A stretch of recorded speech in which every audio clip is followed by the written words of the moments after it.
श्री दुर्गा सप्तशती 8वां अध्याय। ऋषि बोले, चंड मुंड दोनों दैत्यों के मारे जाने पर एवं बहुत सी सेना के भी क्षय हो जाने पर असुर राजा महाप्रतापी शुंभ के चित्त में भारी क्रोध पैदा हो गया। उसने सभी दैत्यों की सेना को युद्ध के लिए आज्ञा दे दी। उसने कहा, आज उदायुद्ध नामक 86 सेनापति अपनी सारी सेना को लेकर चलें। कंबू नामक 84 सेनापति भी अपनी सेना के साथ युद्ध के लिए निकलें और मेरी आज्ञा से 50 करोड़ वीर्य कुल के असुर और 100 धौम्र कुल के सेनापति सेनाओं के साथ कूच कर दें। और फिर मेरी आज्ञा से कालिक, मौर्य, दोहद, कालिके सभी असुर तैयार होकर शीघ्र प्रस्थान करें।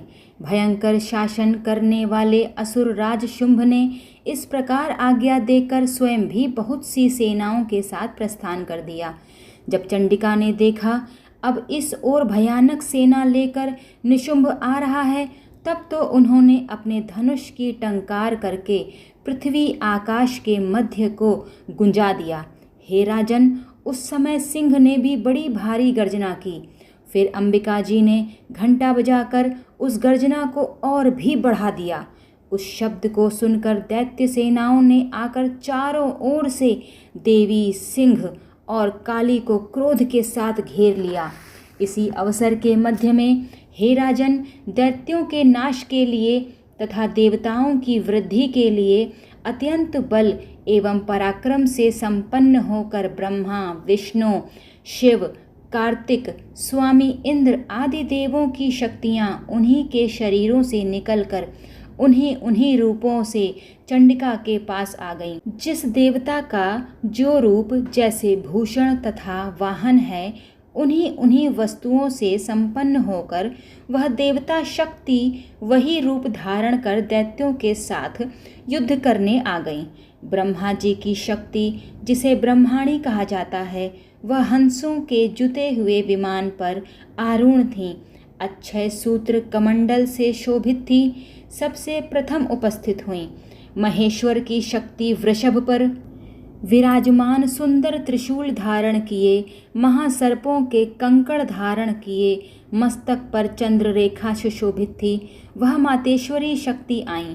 कार्तिक स्वामी की शक्ति हाथ में शक्ति लिए मोर पर आरूढ़ गुहा रूपिणी कौमारी अंबिका शक्ति दैत्यों से युद्ध करने आई।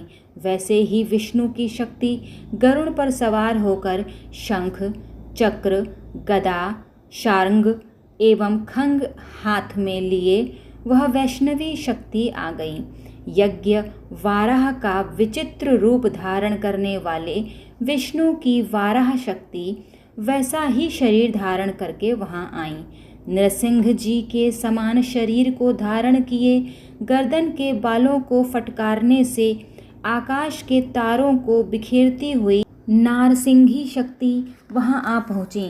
इंद्र की शक्ति, इंद्र को समान रूप वाली 1000 नेत्र धारण किए वज्र हाथ में लेकर ऐरावत गजराज पर आरूढ़ होकर वहां आ गई। तब उन शक्तियों से घिरे हुए शंकर जी ने चंडिका से कहा, मेरी प्रसन्नता के लिए शीघ्र से शीघ्र इन असुरों का संहार करो। तब देवी के शरीर से अत्यंत भयानक सैकड़ों गीदड़ियों की भांति करती हुई बढ़ी चंडिका शक्ति प्रकट हो गई। तब उस अपराजिता देवी ने धुएं जैसी जटा वाले शिव से कहा, भगवन, आप दूत बनकर शुंभ निशुंभ के पास जाएं। वहां जाकर उन महाअभिमानी शुंभ निशुंभ दानवों को तथा युद्ध में हुए दूसरे दानवों को भी कहें कि हे दानवों, यदि तुम लोग जीना चाहते हो तो त्रिलोकी का राज्य इंद्र प्राप्त करें। सभी देवता यज्ञ भाग पाएं और तुम लोग पाताल में चले जाओ। यदि तुम्हें कुछ बल का अभिमान हो और युद्ध की अभिलाषा हो तो आ जाओ। तुम्हारे मांस से मेरी गीदड़ियां तृप्त हो जाएं। इन दूत रूप में स्वयं शिव को ही देवी जी ने नियुक्त किया। वह शिव शक्ति संसार ने देवदूती इस नाम से विख्यात हुई जबकि शिव द्वारा कथित देवी जी के वचन उन महाअसुरों ने सुने तो बड़े क्रोध में आ गए और जहाँ कात्यायनी देवी स्थित थीं उस ओर बढ़ने लगे।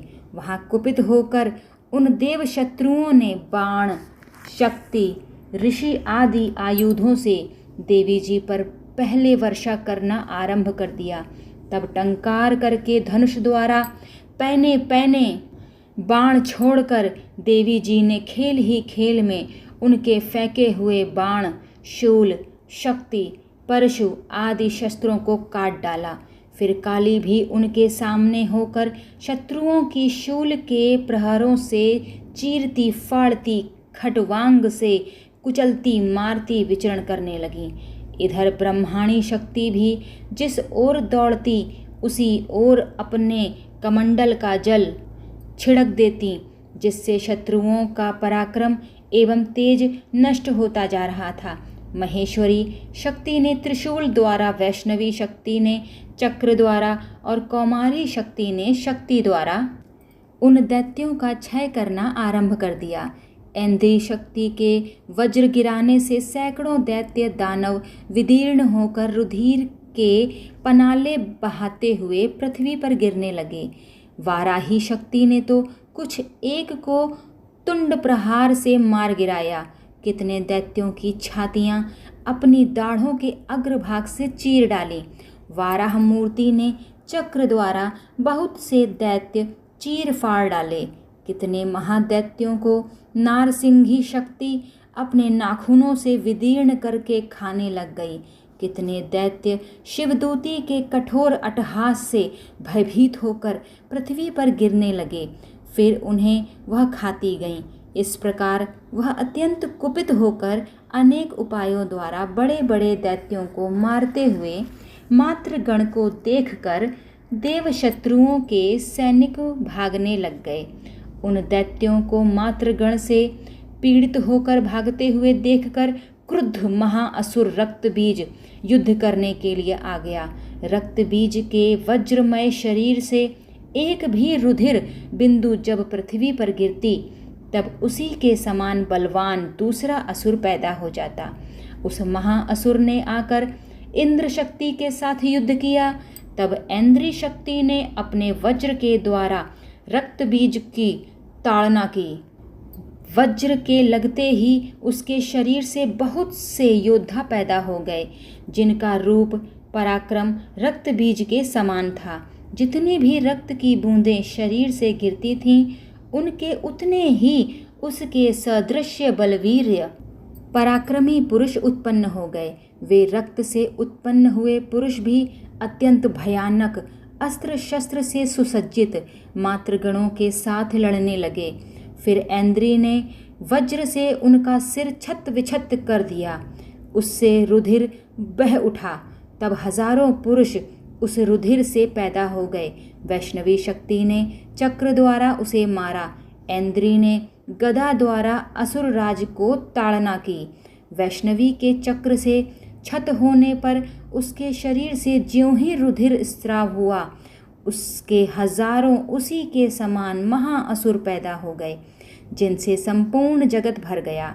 कौमारी ने शक्ति से उसे मारा, वाराही ने तलवार से, माहेश्वरी ने महाअसुर रक्तबीज को त्रिशूल से हनन किया।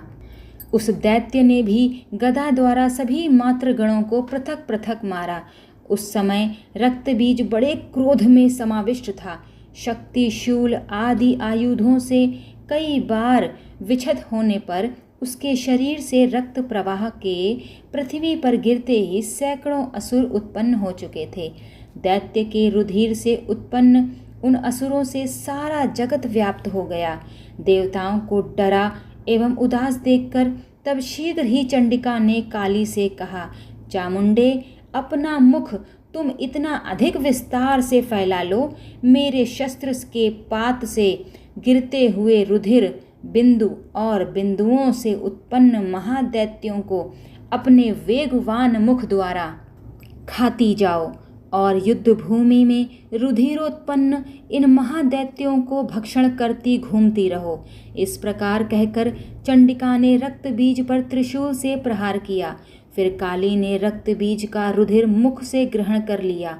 उस दैत्य ने भी चंडिका पर गदा चलाई, किंतु उस गदापात द्वारा चंडिका को कुछ थोड़ी सी भी वेदना न हुई। रक्त बीज के छत विछत शरीर से जो बहुत सारा रुधिर गिरने लगा, उसे चामुंडा मुख द्वारा पीती गई, और जो रक्तपात से दैत्य उत्पन्न हो गए थे उन्हें भी मुख में डालती गईं। इस प्रकार चामुंडा ने सभी दैत्य खा डाले और रक्त बीज का रुधिर भी पी डाला। तब देवी ने शूल, वज्र, तलवार, रिष्टि आदि आयुधों से हीन उस महाअसुर रक्त बीज को मार दिया। शस्त्र समूहों से आहत होकर वह पृथ्वी पर गिर पड़ा। हे राजन, रुधिर तो उसका चामुंडा ने पी ही लिया था। उसकी मृत्यु होने पर देवता परम प्रसन्न हुए। मातृगण उसके रुधिरपान के मद से उन्मत्त होकर नृत्य करने लगी। श्री दुर्गा सप्तशती 8वां अध्याय समाप्त। जय हो माँ भगवती की।